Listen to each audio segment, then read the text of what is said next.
everyone. आज हम सीखेंगे स्टेप बाय स्टेप कैसे आप सेंटेंसेस बनाएंगे और कैसे फिर आप फ्लुएंट हो जाएंगे।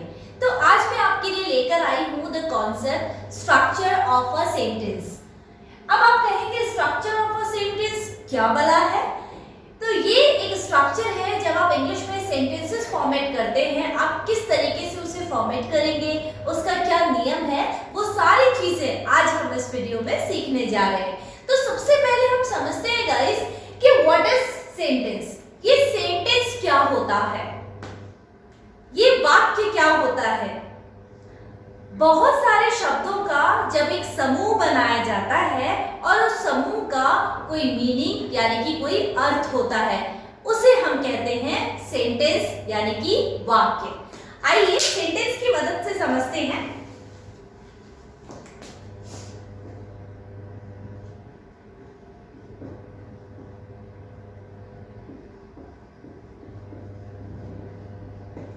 अब आप अगर ध्यान देंगे तो मैंने यहाँ पर एक सेंटेंस लिखा हुआ है, इज एट शी स्कूल।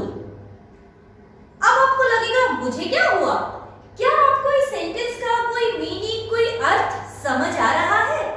बिल्कुल भी नहीं, क्योंकि ये जो शब्द है ये बहुत ही अनऑर्गेनाइज्ड वे में यहाँ पर रखे हुए हैं। तो हम इसे सेंटेंस नहीं कहते, हम सेंटेंस और वाक्य उसे कहते हैं जब बहुत सारे शब्दों के समूह को हम एक ऑर्गेनाइज्ड वे में रखते हैं और उसका कुछ अर्थ निकाला जाता है। तो वो किस तरीके से होगा? हम कहेंगे शी इज एट स्कूल।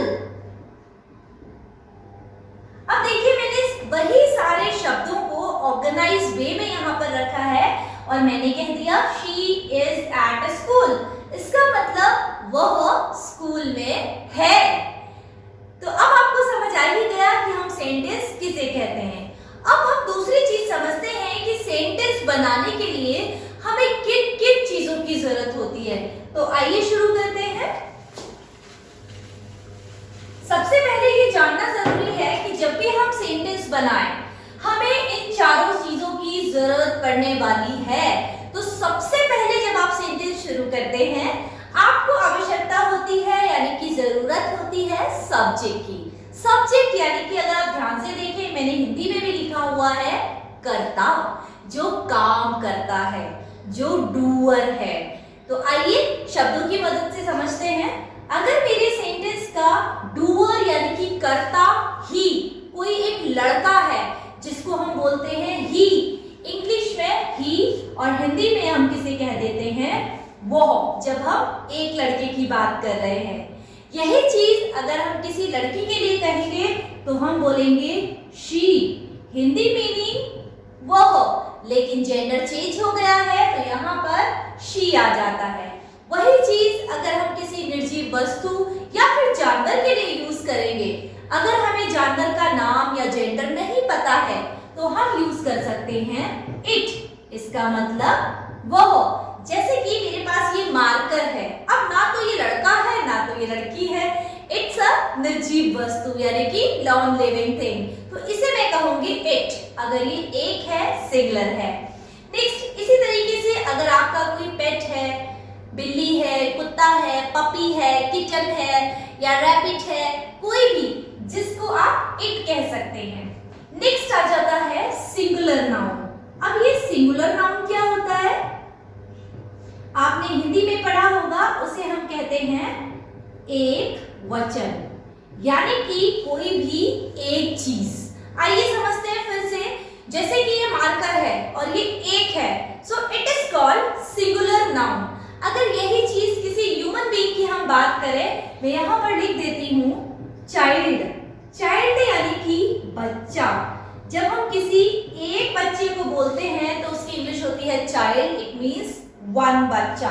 तो इसका मतलब ये क्या है? सिंगुलर नाउन है। आइए आगे बढ़ते हैं। अगर आप अपनी बात करते हैं तो आप हिंदी में कह देते हैं मैं, लेकिन इंग्लिश में आपको कहना है आई। उसी के बाद आ जाता है यू।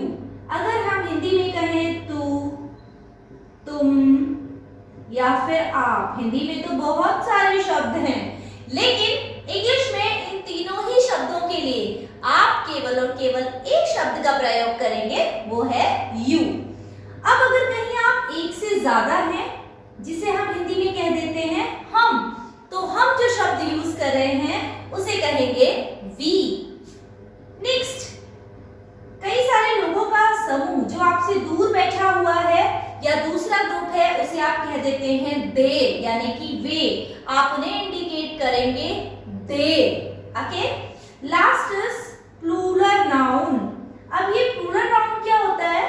जैसे कि मैंने यहाँ ऊपर आपसे कहा सिंगुलर नाउन, जिसे हम कह रहे थे एक वचन, एक से ज्यादा अगर होगा उसे हम कह देते हैं प्लूरल नाउन, यानी कि बहुवचन।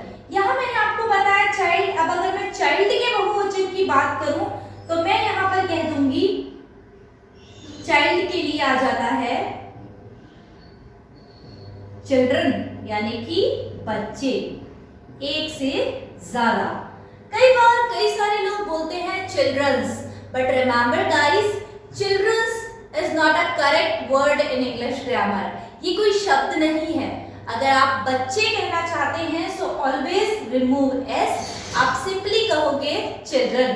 ये बहुत ही बेसिक सब्जेक्ट्स होते हैं। इसके अलावा भी आप बहुत सारे सब्जेक्ट्स का यूज कर सकते हैं। जैसे अगर आप कहें विद्यार्थी पढ़ रहे हैं, तो यहाँ पर जो विद्यार्थी हैं, जो स्टूडेंट्स हैं, वो किस चीज का काम कर रहे हैं? पढ़ने का। जो डूअर है वो हमारे विद्यार्थी हैं। आर्मी लड़ रही है। अब यहाँ पर जो आर्मी है वो एक ग्रुप है, वो हमारा करता है और वो क्या कर रही है? लड़ने का काम कर रही है। तो अलग अलग सब्जेक्ट्स भी होते हैं। मैंने यहाँ जो आपको बताए हैं दे आर वेरी बेसिक, तो हम इसी के थ्रू आगे बढ़ते हैं। नेक्स्ट जो हमारा दूसरा चीज है वो आ जाता है हेल्पिंग वर्ब। अब देखिए, जैसा कि मैंने लिखा हुआ है, हेल्पिंग वर्ब मीन्स सहायक क्रिया, जो आपकी सहायता कर रहा है समय को समझने में। ध्यान दीजिएगा, जो आपकी सहायता कर रहा है समय को समझने में। ठीक है, अब आपको पता ही है कि हिंदी में भी 3 प्रकार के समय होते हैं और इंग्लिश में भी 3 प्रकार के समय होते हैं। अगर हिंदी की बात करें तो हम कह देते हैं वर्तमान काल, भूतकाल, भविष्य काल। इसी तरीके से अगर आप इंग्लिश की बात करें तो हम कहेंगे प्रेजेंट, पास्ट एंड फ्यूचर। तो आइए समझते हैं। अब अगर हम बात करते हैं प्रेजेंट यानी कि वर्तमान समय की, जो कि अभी है। अगर हम वर्तमान की बात करेंगे गाइस, तो हमारे पास जो हमारा हेल्पिंग वर्ब होगा वो क्या होगा? Is, am and are. अगर आप प्रेजेंट यानी कि वर्तमान की बात कर रहे हैं, डिपेंड करता है आपका सब्जेक्ट क्या है। अगर आपका सब्जेक्ट सिंगुलर होता है, जैसे कि ही, मैंने आपको पहले भी बताया, अगर आपका सब्जेक्ट सिंगुलर होता है तो और आप प्रेजेंट की बात करते हैं तो आप हमेशा ही के बाद जो हेल्पिंग वर्ब यूज करेंगे वो यूज करेंगे इज। अगर शी है तो भी आप कह देंगे इज। अगर राम है तो वो अकेला लड़का है, तब भी आप कहेंगे इज। इसी तरीके से अगर आप अपनी बात करेंगे, अगर आप कह रहे हैं मैं यानी कि आई, तो प्रेजेंट में आप आई के साथ मोस्ट ऑफ द टाइम हम लोग यूज करते हैं एम। जैसे मैं कहूंगी मैं बोल रही हूं, आई एम स्पीकिंग। मैं एक्सप्लेन कर रही हूं, आई एम एक्सप्लेनिंग। मैं लिख रही हूं, आई एम राइटिंग। कोई भी काम जब प्रेजेंट में चल रहा है और आप अपनी बात कर रहे हैं। नेक्स्ट आ जाता है आर यानी कि हैं। है और हैं। है मतलब इज, हूं मतलब एम, आर मतलब हैं। जब एक से ज्यादा लोग काम कर रहे होते हैं, सब्जेक्ट प्लूरल की फॉर्म में होता है। जैसे अगर हम कहें हम सुन रहे हैं, हम मतलब वी, तो वी के साथ हम यूज कर देते हैं आर का। आप कहेंगे वी आर लर्निंग। अगर आप कहेंगे वे गा रहे हैं, बहुत सारे लोग जो आपसे दूर बैठे हैं और आप कह रहे हैं वे गा रहे हैं, तो आप कहेंगे दे आर सिंगिंग। इस तरीके से डिपेंड करता है आपके सब्जेक्ट पर। अकॉर्डिंग टू आपका सब्जेक्ट यानी कि आपका कर्ता, आप अकॉर्डिंगली यहाँ पर हेल्पिंग वर्ब यूज कर लेते हैं। आइए आगे बढ़ते हैं। नेक्स्ट जो हमारा है दैट इज पास्ट। पास्ट यानी कि भूतकाल, जो बीत गया है, जो भूत हो गया है। तो यहाँ पर हमारी 2 हेल्पिंग वर्ब रहती है। पहली है was एंड दूसरी है वन। अगेन यहाँ पर फिर से हम लोग हमारे सब्जेक्ट के अकॉर्डिंग डिसाइड करते हैं। अगर आप सिंगुलर की बात करते हैं तो आप कहेंगे ही वॉज। अगर मैं कहूँ वह बोल रहा था तो आप कहेंगे ही वॉज स्पीकिंग। अगर मैं कहूँ वो बोल रही थी तो आप कहेंगे शी वॉज स्पीकिंग।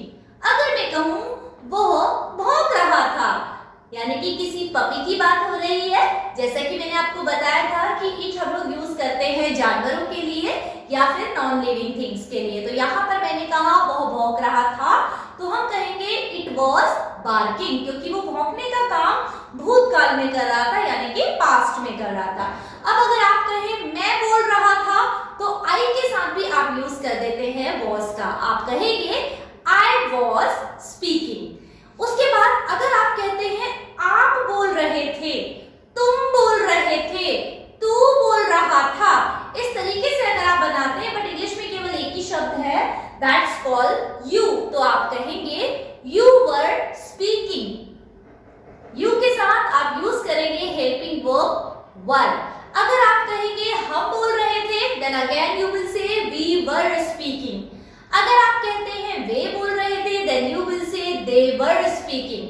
अगर आप कहते हैं बच्चे बोल रहे थे तो आप कहेंगे children were speaking. I hope आपको समझ आया होगा। नेक्स्ट जो लास्ट है that is called future. Future यानी कि भविष्य।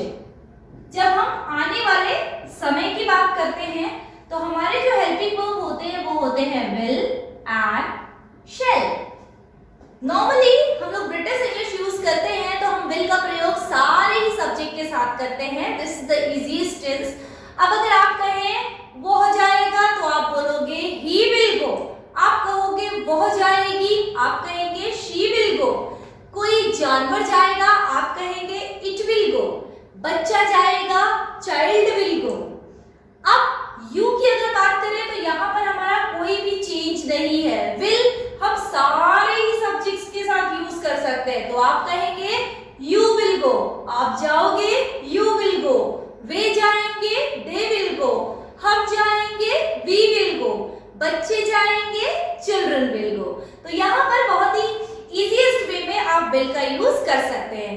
अब ये जो शेल लिखा हुआ है, शेल हम नॉर्मली और most of the time use करते हैं विद आई और वी के साथ।